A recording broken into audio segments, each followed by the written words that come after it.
There are wives who are wise, and there are wives who are not wise. I've been very lucky. I have a wife who helps, who keeps the home. Lolo Mercy Uzako Wakwe, the wife of this man sitting near me. Innocent Wanyanwokwe. We have been married this April 19th of 2025. 60 years. This girl, God just selected her for me. When I left for England, leaving her at Port Harcourt, her friends were taunting her, so that man is gone. But I gave her assurance. She was allowed to do her school cert. When she dropped the pen after the exam, we had arranged for her to come to England. And that's what happened. And as she was going to England, those who were taunting her swallowed their words. And he booked me first class. I was eating at the captain's table. She gave me her word, and this was her word. We didn't lie to each other. We called a spade a spade. If we had food to eat, we ate. If we didn't, we endured it. She listened to me. Any differences, we resolved by discussion. Whatever we needed to do, we discussed and agreed. If it was a difficult thing to do, we discarded it. We didn't listen to gossips. And we prayed always for God's guidance. Always. And God did give us guidance. In England, both Nigerians, Europeans, all kinds of nationalities get attracted to us because we are always together. He told me that very day I arrived how he wants his house to be run. And I understood whom I'm marrying, a disciplined man. I now realize that from childhood he met white people, Lutheran missionaries, because my father-in-law took half of his land and gave to the mission. He was not a Christian, but in the end, he said because of the way we live, me and my husband, no report of fighting, quarreling, or anything, that religion must be the thing that is doing it, and he wants it. He got baptized, and he died at the age of 96. God comes first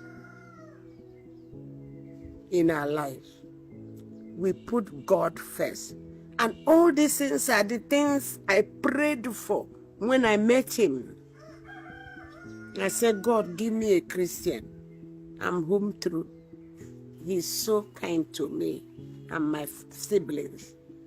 They don't see him as their in-law. They see him as their brother. In Igbo, they called him Deino, meaning their senior brother. He became the apple of the family. The way he treats me and cares for me, and the love he has for the children we had. He is a Christian to the core. He's very hot-tempered, but when I said, no, he don't do, he will keep quiet. I called him by the name, which Igbo woman don't do. We disagree, but we will mend it before we go to bed. And we go by the biblical injunction. And when you do that, you know that marriage is sweet. We have been tried many times with adversities that is beyond us, but we stuck together. Can you imagine losing a child and you are saying, God, thank you? It's madness, but we do. We said, you brought, you taken. We know they have gone to a better place, but we would have loved them here. Please remain some for us now. We had 6, we now have 3. 3 boys are gone. When I met her, she didn't want to talk to me. And I loved her terribly. I turn this way, I see him. I will run. Going to school, though. Unfortunately for me, my secondary school was a day school. So as I'm going to school, he will follow me on the bicycle. But I will follow the rail track where civilians are not allowed. My siblings like him, but my younger brother, immediate younger brother, who now became the ambassador to Belgium when he finished his studies in England and came back. Nigerian ambassador. J.O.B. Roha. He came. I always tell him everything. I say, see that USC boy, he's giving me problem. He said, who? I said, that boy now that comes to the house with his rally bicycle. He said, do you know who he is? I said, no. He said, he's one of the Port Harcourt, center back of Port Harcourt Red Devil. That's the football team. I said, the Red Devil that won the FA Cup last year. He said, yes. Does he play? He said, very well. I'm the boot boy that carries his boot. That's how I go to watch every match now. And I say, this man is wrapping around me. He didn't know he was my brother either, but he knows the boy. You know those little boys that carry the boot and hold the players, and that's what my brother was. I said, He said, he's a good man, though. He gives me money. My uncle said, look here, that is a responsible man. He doesn't, even in front of your uncle, he can't cheat you.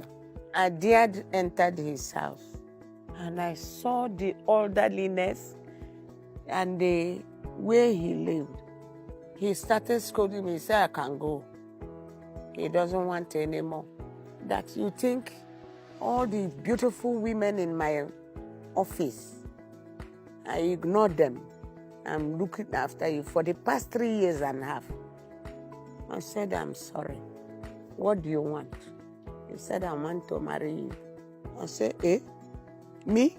I'm just starting secondary school. By this time, I was going to Form 3.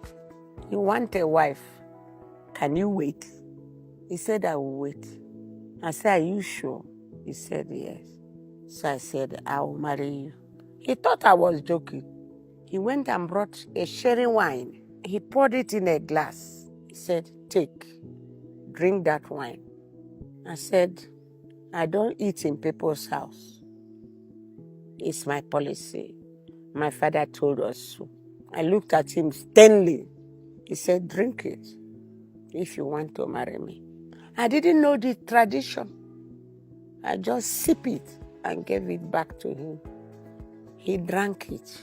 As he was drinking it, my uncle looked through the window. You people lock yourself. He just removed the wine and grabbed me. Did I know what I did? I said, no. You just said yes in the traditional way. And now, all these streaming people that comes, they want to marry you. Please, tell your father to stop gathering the wine. I said, no. In Igbo tradition, whether you are going to agree or not, your people must drink the wine. One day he said to me, actually, I have gotten admission to read in England. I said, what? You mean you are quitting? Who is sponsoring you? He said, well, God is there. My uncle is there. And they will sponsor me. Because I know the father is in the village and the mother. I never knew the father was one of the warrant chiefs in those days, attached to the DO, and that the brother had gone to World War II in India and come back and had a very beautiful job. I didn't know anything about them. I've not even gone to their side of the world. So I said, and what will happen to us? I said, because anybody that went to England that time came back with a white wife. He said, no, I'm not going there for marriage. I'm going to study. And when you finish, you come over and we get wedded. I said, well, my father had just had signals to leave Port Harcourt and go back to the north. You know, all our lives we spent it in the north. I said, if you don't hurry up now and bring your people and carry the wine, you are not going to marry me. Because I'll go by the thing my family says. He said, okay, thank you for telling me. Believe you me, he took off 1 week from work. He really does that, and they allowed him.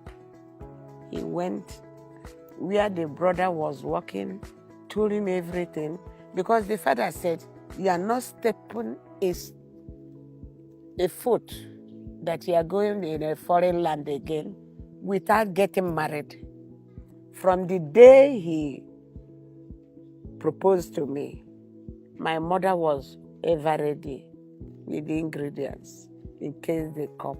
And we gave them food. The brother said, I saw her pounding. Is she the one? He said, yes. She does everything. My mother taught me well.